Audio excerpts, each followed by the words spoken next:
Hey everybody, my name is Bee and welcome to another super simple tech video. I hope you guys enjoyed the last one about CPUs. It's just a super basic guide on how to install and the basics that you need to know about that specific component. Today we got RAM.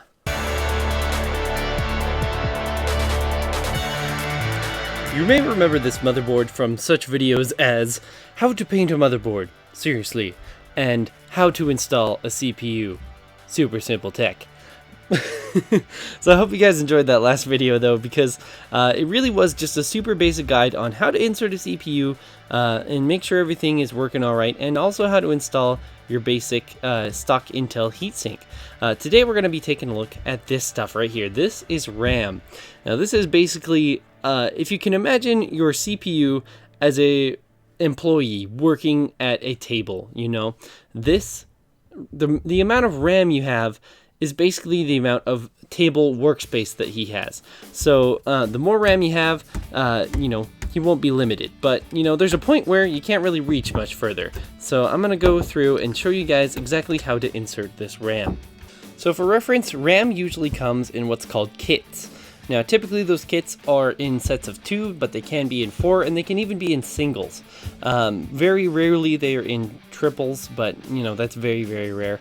And sometimes you can get them even up to sets of 8, but that is in the extremely high-end circumstances. But typically just keep in mind that your typical platform that's on the consumer level is going to have dual channel RAM, which basically means that 2 sets of RAM work in tandem to work together.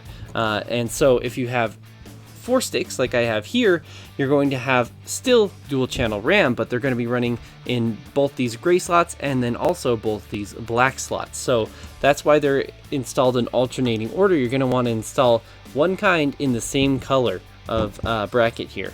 Now, first thing you're going to need to know is take a look at your motherboard specifications and find out exactly what kind of RAM that it takes. RAM has certain kinds of speeds, certain timings, and certain kit sizes and stuff like that. And you want to buy the optimal amount of RAM that works for your system. If you're buying a new kit of RAM, to guarantee compatibility, I would go with the exact same model that you had before, but keep in mind that some RAM sticks are not compatible. You're going to have to go up and do your own research for that. Now, one thing to note here is your heatsink is going to be very dependent on how you install your RAM. Sometimes you want to install your RAM first, other times it's easier to install your CPU cooler without RAM being in the way, but depending on the cooler, you might need to remove it to install your RAM. Now, there are 2 types of RAM that are on the market right now that are popular. This one specifically is DDR3, but the newer one is DDR4. You're going to have to check both your motherboard and your CPU specifications to tell which kind you need. You can tell the difference solely based on the sticker on the back, but you can also check the slot on your motherboard. Now notice there is a small notch in the pins here, and you'll notice there is also a small notch on the actual RAM slot there as well. So take a look over here, and you can see that these are all little clips, and you can pull all of these back. These are going to snap back into place when we install the RAM. There's usually some on the other side on most motherboards, but this one actually only has one clip on one side. So if you simply insert this onto both sides, you can see that that notch lines up right away. No set of RAM is going to conflict with that. You can't install this backwards. It won't let you install that in a DDR4 RAM slot, not even a DDR2 or DDR1 RAM slot.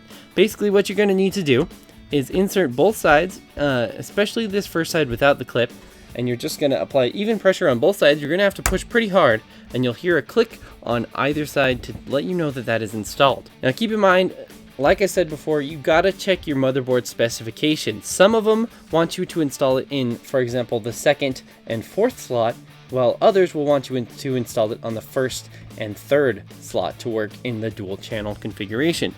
Now, we're going to be installing all 4 RAM slots here, so it doesn't really matter. Just make sure you keep different kits in the same spot.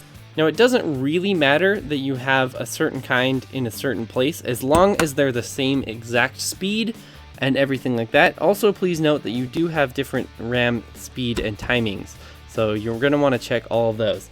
But as you can see, it's really easy to insert RAM. It's probably the easiest thing to do compared to the CPU, especially, was the hardest thing about building a computer. So once you've got all those in check, go ahead and start up your system. RAM also, you should know, is the worst cause of system failures and problems. You can easily have bad RAM and it could cause a lot of random problems. So what you want to do to troubleshoot that is make sure you're going to take all of your RAM out, and you do that by releasing the latch and lifting up on both sides, and you can go ahead and take out each of your RAM slots there.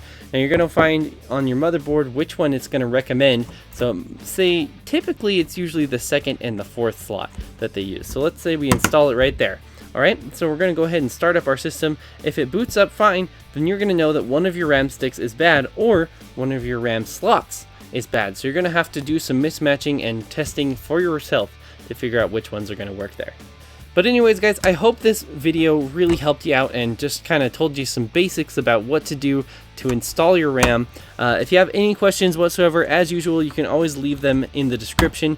If you need advice on what kind to buy, I'm actually considering making a video about how to buy RAM, what kind of RAM you should buy, as well as, you know, sort of a follow-up to all of these suggestions here. So it's going to be how to buy a CPU, how to buy RAM, or rather, what kind of CPU should I buy, what kind of RAM should I buy, etc. So if you guys want to see that, please leave a like on the video. Otherwise, guys, my name is Beeeyeee. I'll catch you in the next Super Simple Tech video.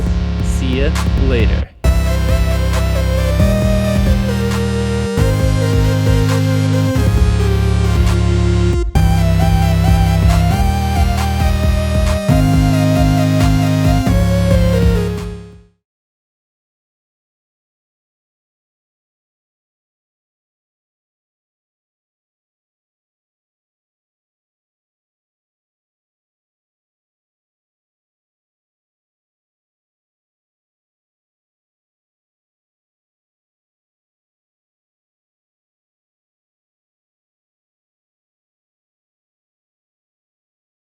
Hey everybody, it's your favorite white boy here. No, I'm just kidding. That was terrible.